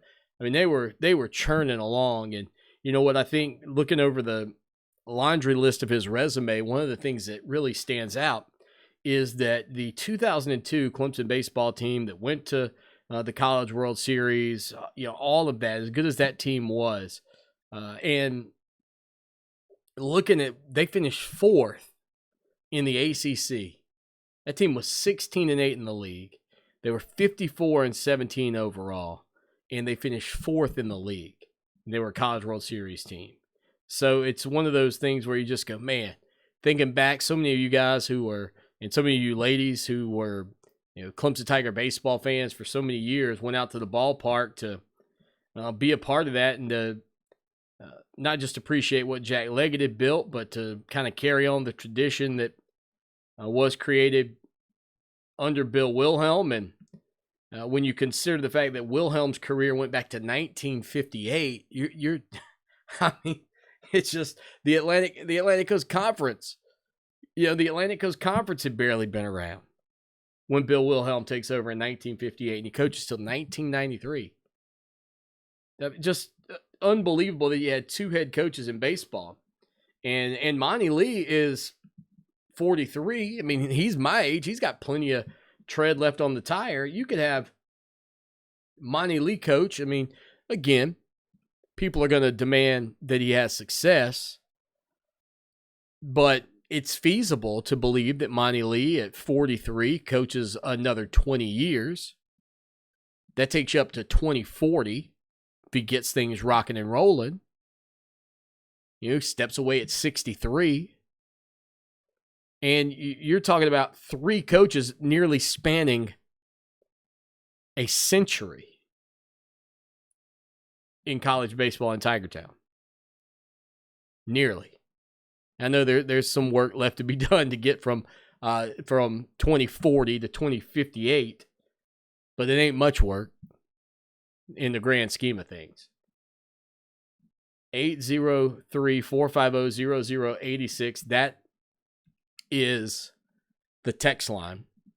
Never while you're driving. You can also call us on that number, 803-450-0086. The NCAA met and discussed the licensing agreements and ideas behind it for college athletes and what that could mean for you and for sports moving forward. We'll talk about that coming up here on the program in just a little bit on Clemson Sports Talk. I definitely want to get into that. If you want to reset anything from Monty Lee, we can do that as well. Again, it is a strange time for everybody out there as we close in on the month of May. And we don't know if there will even be a college football season of any semblance, a split calendar, no championship. I mean, we really have no idea what we're dealing with and what we're looking at over the next several months. But we're going to continue to focus on your Tigers, who are, in our estimation, the favorites if there is a college football season. 803-450-0086. We hit a break. We come back and we discuss licensing from the player's perspective next. Fox Sports Radio 1400 wants to help with a chance at $1,000. Text the nationwide keyword COUCH to 200-200. You'll get a confirmation text and info. Standard data and message rates apply in this nationwide contest. That's COUCH to 200-200. Now, Columbia's most dependable traffic, sponsored by Pope Davis Tire and Automotive, home of the best tire prices in Columbia, guaranteed. Fox Sports Radio 1400 traffic. Traffic tie-ups include Highway 6 at Farming Creek Road, also Inway Drive at Seton Hall Drive.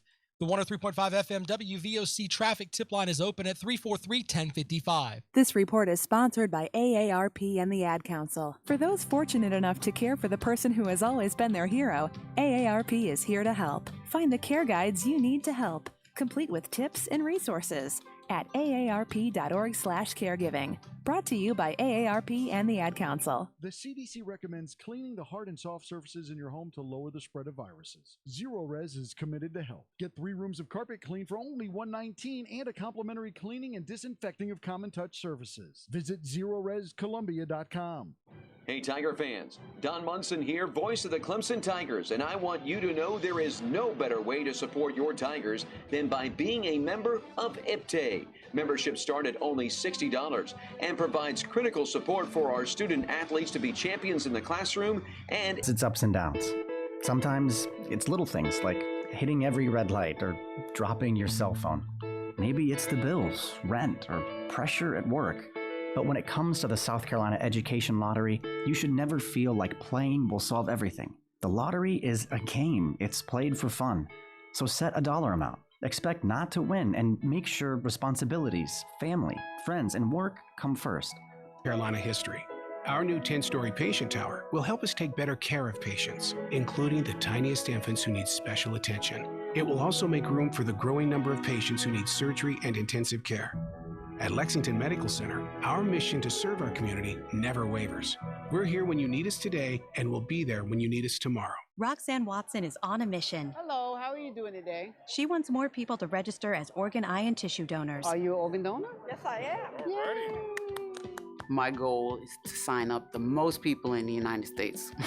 What drives her? Roxanne's own life was saved through the gift of a heart transplant, made possible by an organ donor. I decided that day that I was going to devote myself to the cause of organ donation and signing people up and honoring my donor by doing that. Now she's back to health, and she's a powerful force helping to save lives every day through her work. Imagine what you can make possible by leaving behind the gift of life. 8 people can be helped with the major organs, and up to 50 people can be helped with a little bit of everything. And when you think about it that way, that you could help that many people, it's amazing. It really is. Learn more and sign up as an organ, eye, and tissue donor. Go to organdonor.gov. A message from the U.S. Department of Health and Human Services, Health Resources and Services Administration. Major key alert! Don't ever play yourself. Life is like school. You will be tested, so pass it. Learn the real major keys to getting to college at GetSchooled.com. Stay focused. Now that's a major key alert. Brought to you by Get Schooled and the Ad Council. Looking for South Carolina's favorite country? You'll find it at 97.5 WCOS.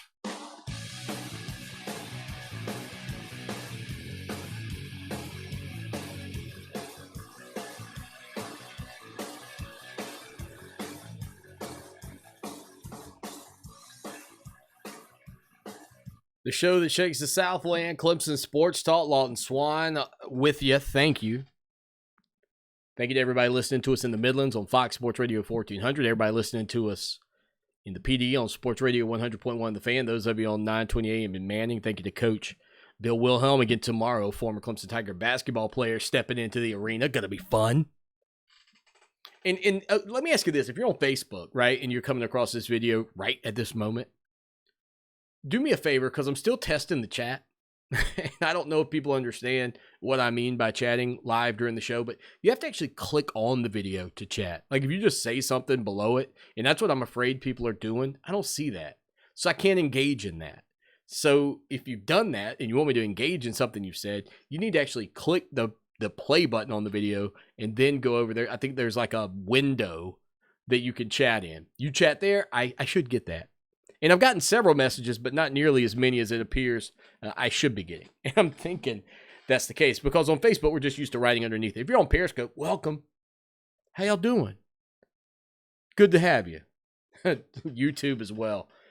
So the NCAA, we knew was attempting to move towards a licensing agreement deal where players' image could be utilized in billboards and in maybe commercials for car dealerships, etc. Hi, I'm Trevor Lawrence, and head down to wherever to buy this from that. You know what I mean? Like, okay. Now, here's the thing. These endorsement deals are not going to be, and I think this is healthy, they're not going to be deals where it can just be unlimited amounts of money for these players. And you say, Swanee, what about free market? What about this, that, and the other? Well, again, I think I've said from the get-go, I don't believe that there are many, I'm not going to say there aren't any, I'll say many. I don't believe there are many boosters out there who would openly pay millions of dollars to a player for anything. I just don't. I think there might be some people out there that have a business that may do thousands of dollars in advertising monthly that could potentially give thousands of dollars to a player. And over the lifetime of that player's time at the university, I guess hypothetically, they could make a good chunk of money from one specific individual. I will further state that at what point does said sponsor, if the goal that you've got is, okay, well, and again, you can't have like this agreement that, oh, this is going to happen when you get there. But let's say that Trevor Lawrence, for example, you want to sponsor him, right? Well, why would you give him anything his senior year? If the goal was to kind of keep him around, he's done. He's stuck. So you see what I mean? Like, hey, he's not going anywhere. Well, I'm not playing unless I'm, selling sewing machines for Bob's Sewing Machine Company. Well, sorry. Bob doesn't feel like investing in that. He's going to turn his attention towards the next guy. However that'll work. But there are some proposed changes. Of course, schools will not be allowed to pay athletes or to provide any assistance to athletes in setting up these endorsements. So it's going to have to be done, I guess, on the student athletes' other time. They will be allowed to hire agents and other professionals to help them with these business opportunities. That seems ripe for people to take from these players. You've seen it over and over and over with professional athletes. Would you really be surprised if in a year we're discussing players whose agents and other professionals swindled hundreds of thousands of dollars out from underneath them? Wouldn't surprise me. If anything, I think the players are probably more vulnerable than even the professional athletes. You start to look at, would we get a video game per se? That doesn't look great right now. The players' image and license, image and likeness agreements. Let's get our game back. Let's get NCAA football back. Let's go. I want the game back too. I wouldn't mind having NCAA basketball back. I wouldn't even mind having college baseball back. I would love to have all of the EA Sports platform games back. If 2K wants to make the basketball game, I'll be okay with that. But in order for this to happen, according to ESPN, the rights that video game makers need to make these sports games come down through group negotiated licensing agreements. And because college players don't have a players union, there's no way to really make this work. Now, could there be a way around it at some point along the way? Perhaps. I've kind of been in favor of having EA Sports and the guys who make the video game back away from making the players as similar to the real players as they do out of the box. Right? You can license with the teams and you can have fake players, but then allow people to import rosters that are created privately online. To me, that would mean that EA is not creating these players in a lab somewhere and building these rosters to look so legitimate. And if you can't figure out how to download a file from a website that'll pull that feed off, then go for it. But in the previous renditions of EA Sports, like it or not, number 16 would have been the quarterback for the Clemson Tigers. Number 8, Justin Ross would have been a wide receiver. Now, he'd had a different name. Could have been Ross Justin, for all we know. But move away from making it so similar and just allow I hate to call some people nerds, but allow the nerds that want to sit at home and tabulate that stuff and build the rosters. It just kind of, it leaves open to me the speculation that maybe something like that could give us college football back. But I've got some bad news about it all after this. Paid non-attorney spokesperson. Attention all women who have been diagnosed with ovarian cancer. Johnson & Johnson's baby powder and shower-to-shower talcum products have been linked to ovarian cancer. In February and May 2016, Johnson & Johnson was ordered to pay $72 million and $55 million by 2 juries to 2 women who contracted ovarian cancer after years of using talcum baby powder products. If you or a family member has been diagnosed with ovarian cancer and used talcum powder prior to the diagnosis, call Talcum Powder Help Now today at 800-833-0112.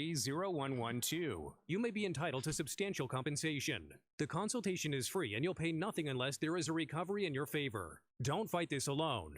If you or a loved one used talcum baby powder-based products before being diagnosed or died from ovarian cancer, call Talcum Powder Help Now at 800-833-0112. 800-833-0112. 800-833-0112. Paid for by Bar Justice. Yeah, Mr. Miller, those plumbing pipes leading to your house are going to need to be repaired. Hold on now.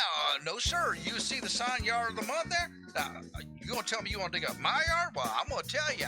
Oh, no. We don't have to dig up your yard. Metz Plumbing has the only residential trenchless pipe replacement system in the area. So, no messes, no ugly trenches in the yard. Our pipe bursting equipment allows us to go underground and run the new plumbing line without messing up your yard. So I get to keep my yard on the month side? Yes, sir. The Metz Plumbing no mess pipe replacement system. Metz Plumbing, 732-DRIP. Stormy tonight into tomorrow morning, but things will start to clear out tomorrow afternoon, and we'll see highs in the mid-70s. For Channel 25 ABC Columbia, I'm Chief Meteorologist John Farley. This report is sponsored by AARP and the Ad Council. For those fortunate enough to care for the person who has always been their hero, AARP is here to help. Find the care guides you need to help, complete with tips and resources at aarp.org/caregiving. Brought to you by AARP and the Ad Council. The free iHeart Radio app, continuing to bring you something that unites all of us. Music. Yes, we have the most podcasts in the world. Yes, we have the most radio stations in the country, including local news to keep you informed. And yes, we are still free. But that thing you crave, still got it. The music you love. Your favorite artists and all your favorite songs. Get it all on your phone, computer, smart speakers, and more. Over 250 different devices. iHeart Radio, because music is never canceled. The American Red Cross urgently needs blood and platelet donations and asks donors to schedule an appointment to give now. Every 2 seconds, someone in the United States needs blood. Your blood donation is critical and can help save lives. Please, schedule an appointment today.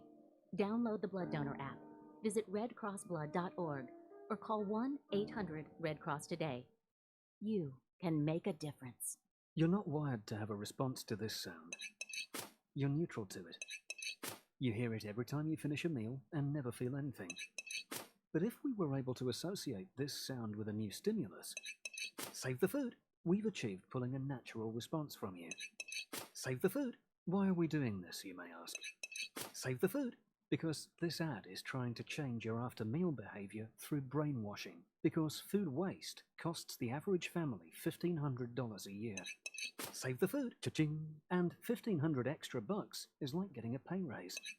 Save the food, cha-ching! You're promoted, which could pay for your child's braces. Save the food, cha-ching! You're promoted. Check out my braces. So when you hear this sound, rethink your behavior. Cook it, store it, share it. Just don't waste it. For tips and recipes, visit SaveTheFood.com. Brought to you by NRDC and the Ad Council. Until that stimulus check arrives, you mind sharing your mac and cheese? Fox Sports Radio 1400. We'll bring the ramen.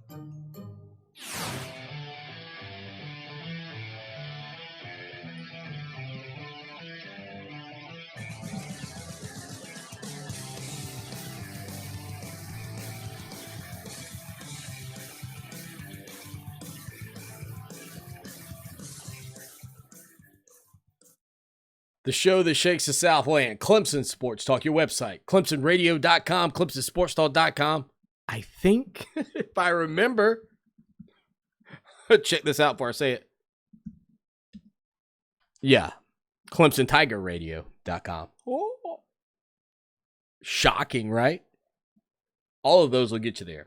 And again, our From the Archive series begins with James Davis and a conversation with him from about 6 years ago. And we're digging in. We're sinking our teeth in. Those are for our premium subscribers. So a lot of those you may never have heard. Come support us. 18 cents a day, $63.17 for an entire year of additional coverage, plus the show every day, 2 hours a day. Listen, read, post. The only site with 2 hours of coverage of your Clemson Tigers each and every day, Monday through Friday, with a live radio show, and maybe more coming. Can you keep a secret? All right, so from that standpoint, we were talking about the NCAA and the potential of players to get be paid for their likeness and use, and whether or not we'll get an NCAA football game back. Here's the thing: like, first off, when this news came out back in, I guess it was the fall, our thought process, your thought process, and rightfully so, was okay. This thing's going to advance pretty quickly, and a guy like Trevor Lawrence will, he'll be on every Pearl commercial in the Southeast. But this is something too that's big. This is something, too, that you have to consider about this. I jokingly said across the Southeast, but the reality is, where is he really popular outside of the upstate, right? I mean, the players who really have a chance to make money, in my estimation, are probably the guys that are in major metropolitan areas. Guys in Houston. Guys in Los Angeles. And maybe they don't. Maybe there's too much competition for the billboards. You'd probably rather have LeBron James telling people about your business than some quarterback come lately. But a quarterback at Southern Cal to be on a billboard in Los Angeles, probably going to make a lot more money than Trevor Lawrence to be on a billboard in Pickens County telling people to go to Tony's Pizza. So it's one of those things where there may be a distinct disadvantage for smaller programs and for smaller markets, simply because, hey, why do I want to come play football at Clemson, where if I get on a billboard, I'm making $500 a month, versus why don't I go play for Vanderbilt in Nashville and get on the billboard and make $4,000? Now, I don't know what those numbers look like. I don't buy nor sell billboards. But I know how advertising works, and I would believe that bigger markets would have a distinct advantage to be able, like Miami, you want the U back? They should be back. There'll be billboards available. There'll be opportunities available for these players in Miami.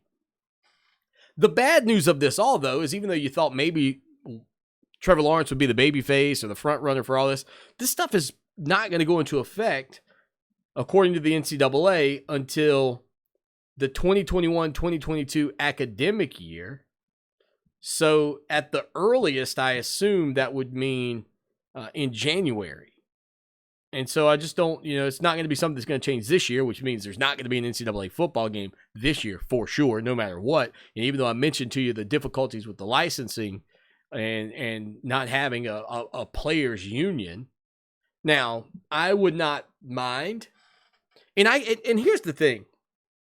Ed O'Bannon and the people that selfishly, I think, got rid of college football, the NCAA game, and everybody who was involved in that, weren't thinking about the long-term ramifications.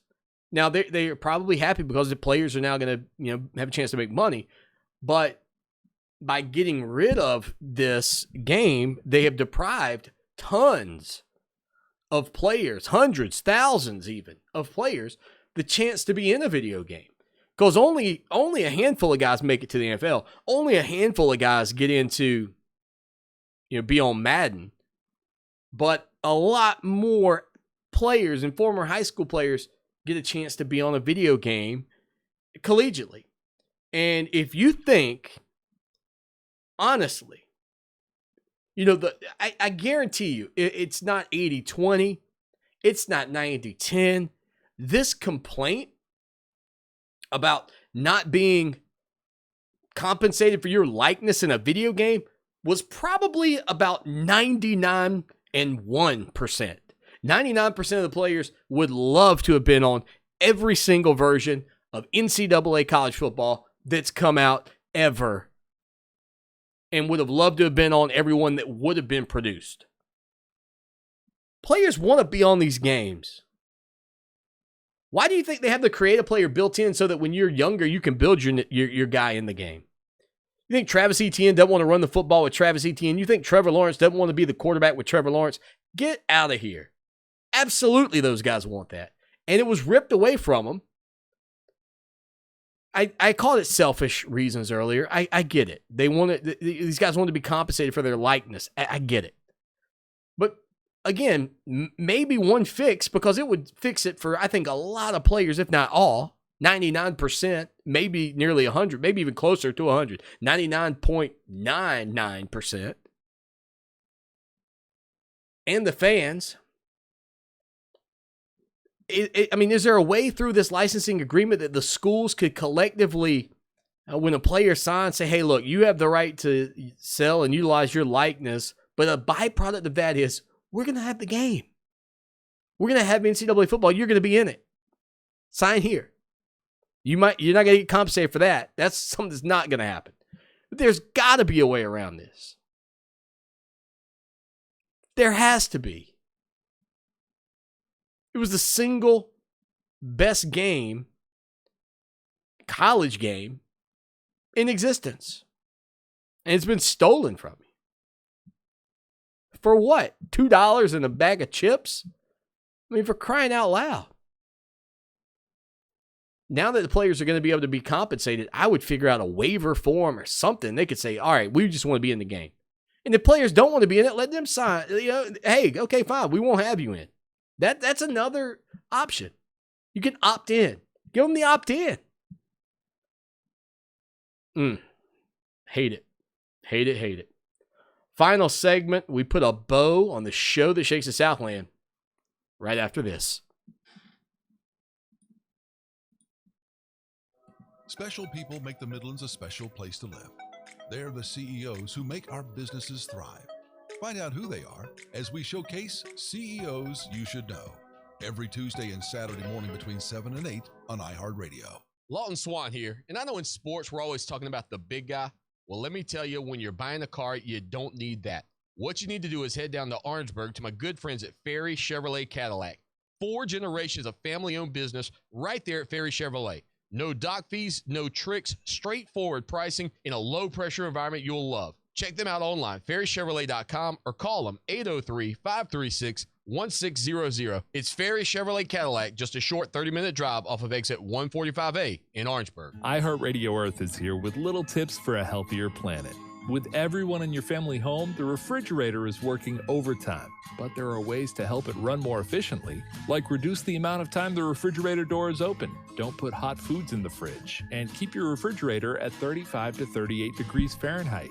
Brought to you by iHeart Radio Earth and the National Environmental Education Foundation. To find more tips for smarter, sustainable living, or to take action in your own community, go to iHeartRadio.com/earth. Listen, could Robert change your life? At the age of 55, I started putting on weight, and I got to the weight of about 210 pounds. Always hungry. The heavier I got, the less energy I had. And about 6 months ago, I started taking the Andro 400, and I started realizing I had more energy. I felt better, and my mind was clearer, and I started losing weight. I went from my max weight was 215, and now I'm down to 176.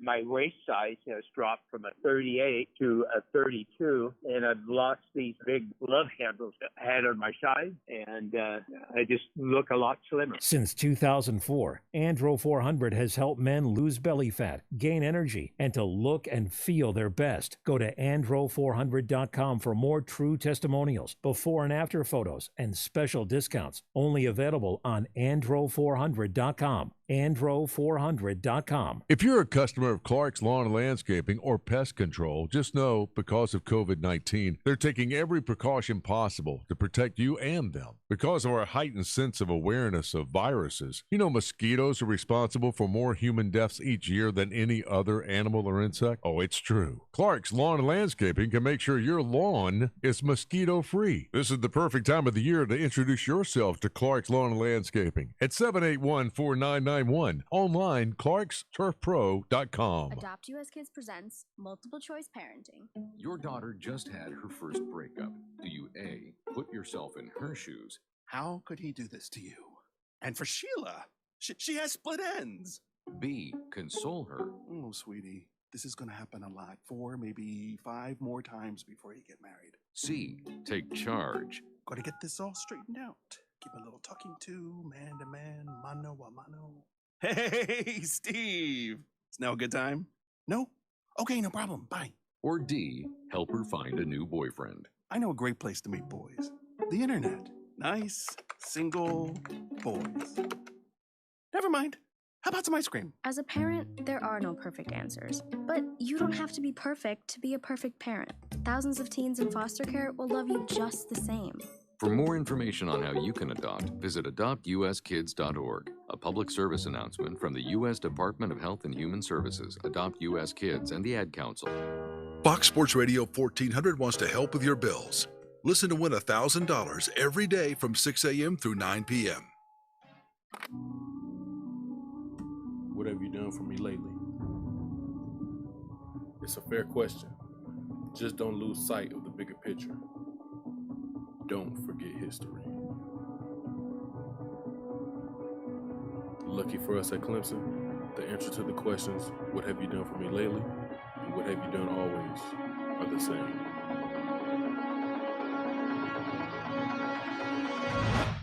We win.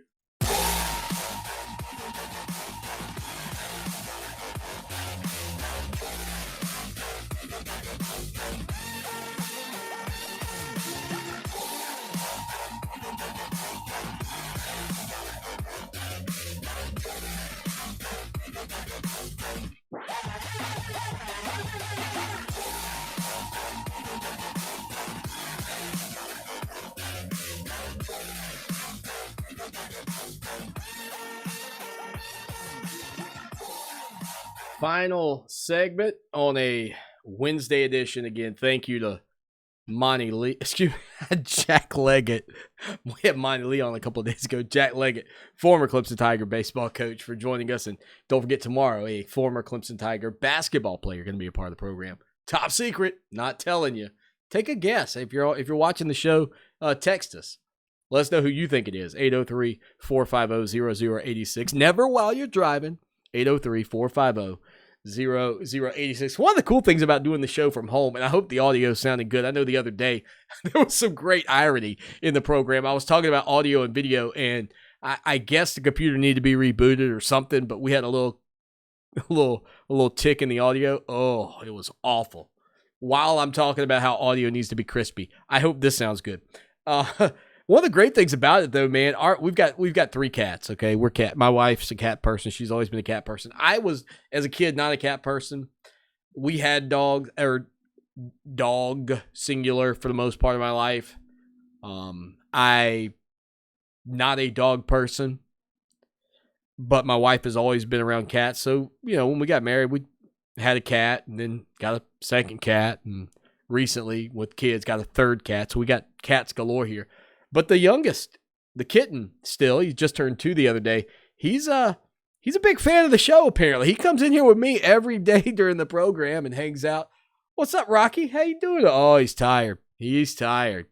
The show's putting him to sleep, folks.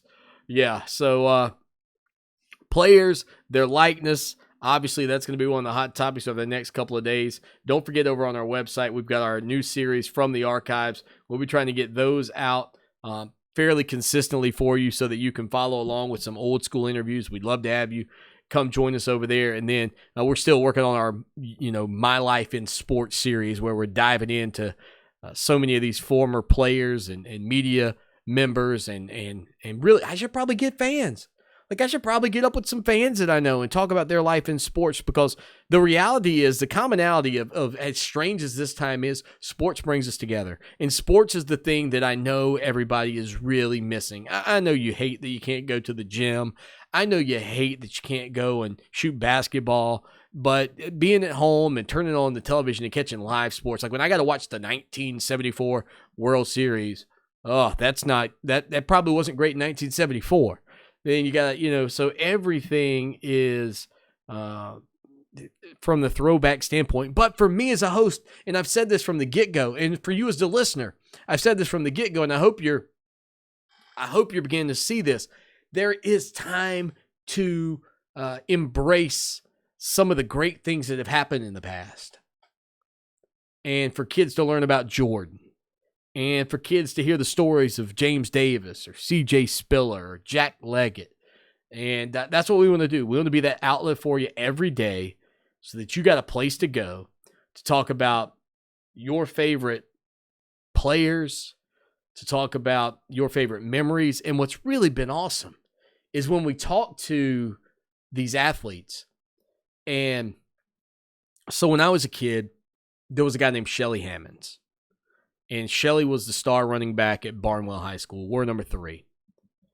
And even prior to that, you go back to 1985, Richard Sherman, they called him the Tank, for obvious reasons, Sherman Tank, was a star running back. He would take me, and my dad was the principal at high school, and Richard would pick me up when I'd go over to the school after I got out of elementary school. He'd pick me up and he'd shake me, and like my quarters would fall out of my pockets, or whatever, chump change I had on me would fall out of my pockets. But just a fun guy and a great football player. And when I talk to these individuals, no matter how big or how great they got, there was somebody locally, in their area when they were a kid who they looked up to, who they remembered. And you're the same way. And it's a commonality across the board. Whether you went on to great success collegiately, or whether or not, you just went on to getting into the workforce and working, there was a running back at your high school. There was a guard that you looked up to. And for some of you, you're that person for somebody, and you don't even know it. Some kid was watching you in the stands when you were just a guy playing basketball at Chapin High School, and somebody said, man, I want to be just like such and so. And when you hear these names, when they come on the show and I ask them about, who are some of the local legends? The local legends are people that across the board nobody knows. Yeah, I got to tell you about, Rico Chisholm and what an incredible athlete he was. The best player, I'll be honest, there was a guy. I don't know whatever happened to Rico. He was just a kid from my hometown, a little younger than me, actually. But there was a guy when I was growing up named Philip Jenkins. Philip didn't play sports in terms of organized sports. But Philip Jenkins may have been the most elusive player when we played football in elementary school of anybody, and he held on to that throughout his, as long as we were around. He was a heck of an athlete, but never played organized sports. And a couple of years ago, his son ends up being like the star running back. I'm like, who's the running back at Barnwell? Somebody's like, such and so Jenkins, or whatever the kid's name was. Anyway, and they're like, yeah, his dad was a guy named Philip. I was like, yeah, his dad was pretty good. Never played organized sports. His dad was a good athlete.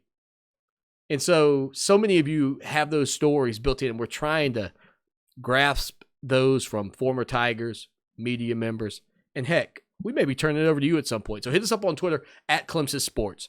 We got to get out of here. We'll be back tomorrow. Until then, as always, y'all take care now. And go Tigers! Sports Talk with Lawton Swan on Columbia's home for sports, Fox Sports Radio 1400. Now, Columbia's most dependable traffic, sponsored